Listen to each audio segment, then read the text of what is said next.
Now, I always hesitate before I play a View clip because it's like, it's all garbage and we know it's garbage, but it is still on the air. So people must still be watching it.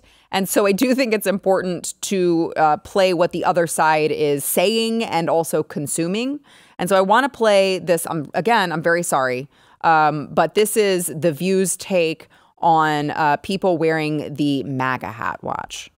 And by the way, out there, that hat that you keep wearing, that red hat that says "Make America Great Again," that tells people that you go along with this. So you might as well just put a swastika on the hat. Don't do that.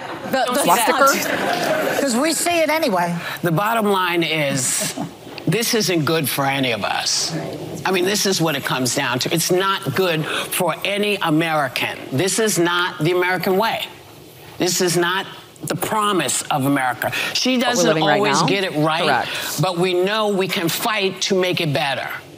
When you have someone who says, I'm going to get rid of all criticism, I'm going to get rid of anything that's dissenting, this should make everybody really scared. One of the great things about this country is that you can stand here and say, you know what, I don't like how the country's being run. And you know that nobody's going to come and snatch you up for saying that.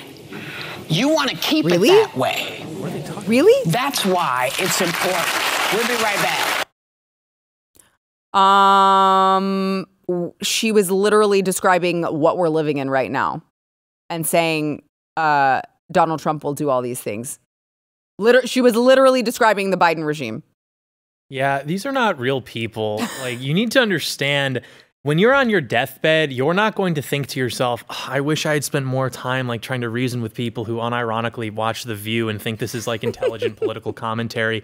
Maybe 10 years ago, where you had this sort of like Democrat coalition that had a little bit of pro-environmentalism, maybe some anti-war stuff. All of those positions are now completely abandoned. Like, they're pro-environmentalism, not because they're against pollution, because if you talk about which countries are actually most responsible for the pollution in the oceans, well, they don't want to talk about that because those are third world countries and we have to be really nice to those countries because otherwise that is racist. What they mean is they don't want you to have a cool car. They don't want you to be able to purchase gasoline or things like that.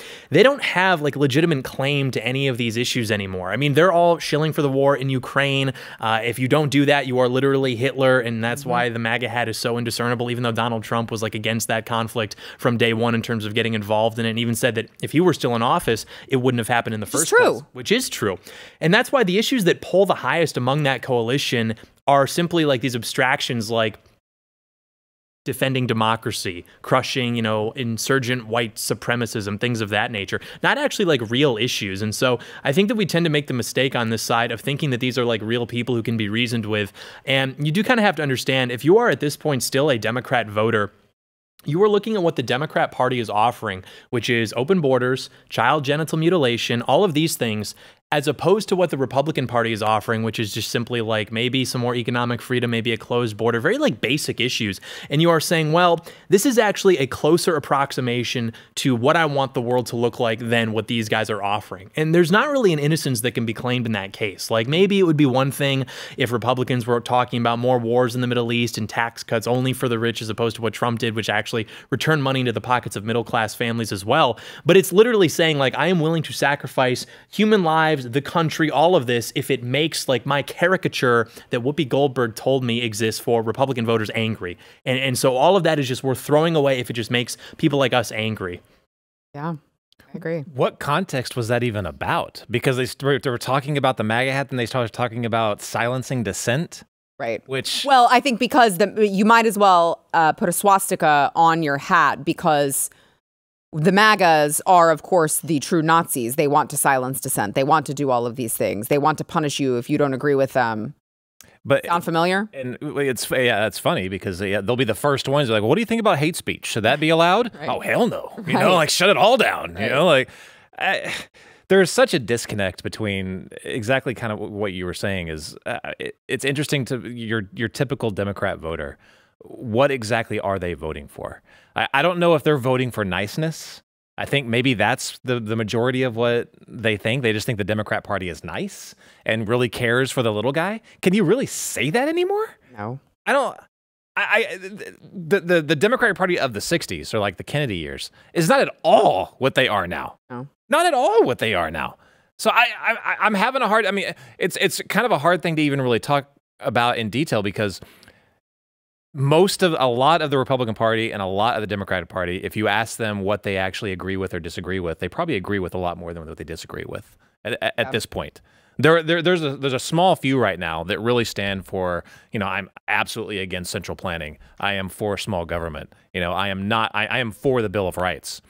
You could probably, this would be scary if you just set all of them down and have a serious conversation about the Bill of Rights. How many of them from both parties would not agree with most of the Bill of Rights? The Second Amendment, the First Amendment, unauthorized search and seizure. I mean, tons of them, they would say, get rid of that one, strike that one, get rid of that one, strike that one. That's the direction we're moving in right now. That the uniparty is a real thing, and that is the direction they're going in. I don't really know how you scale that back or how you fix that.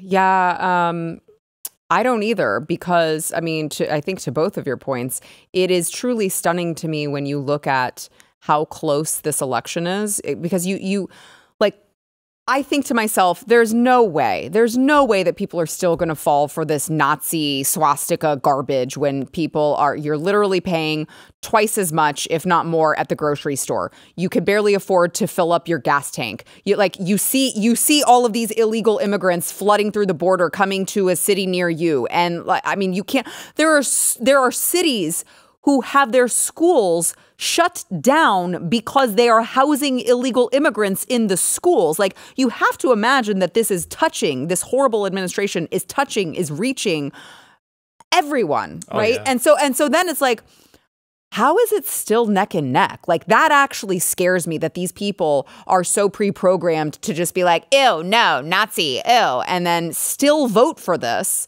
knowing what they know, feeling what they feel, seeing what they see.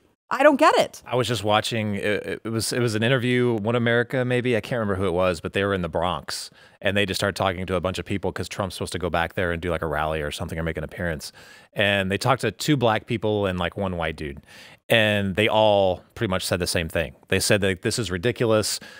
People that aren't even citizens of this country are getting more benefits than we are.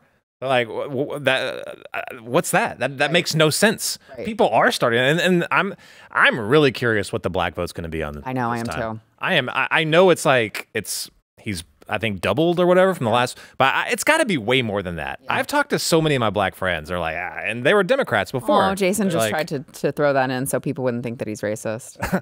So many of my black friends. I have so many black friends you would not even believe. I'm kidding. But no, like, seriously, I mean, it's like, and the majority of them are Democrats. Right. And they're like, I don't know, most of them actually said they're not going to vote because they don't agree with either side. Yeah. But I mean, that you have completely lost. But so that, I know we got to go to a break, but so that is like, that's what gets me too, is like, it's not just them. It's not just the black voters who might stay home because they won't vote for either. It's also all the pro-Palestinian people who are really pissed at Joe Biden right now. What do you mean them? What did you mean by that? That sounded loaded. The black voters that yeah, but you know how they're always like, Jason was talking. What do you mean they? What do you mean them? What do you mean you people? Oh yeah. I am a minority. I am a person of color, and I also am 2% sub-Saharan African. So I'm just speaking about myself. If you like this clip and you want to see the full episode, click here. And if you want to subscribe to the channel, come on, you know you do. Click here.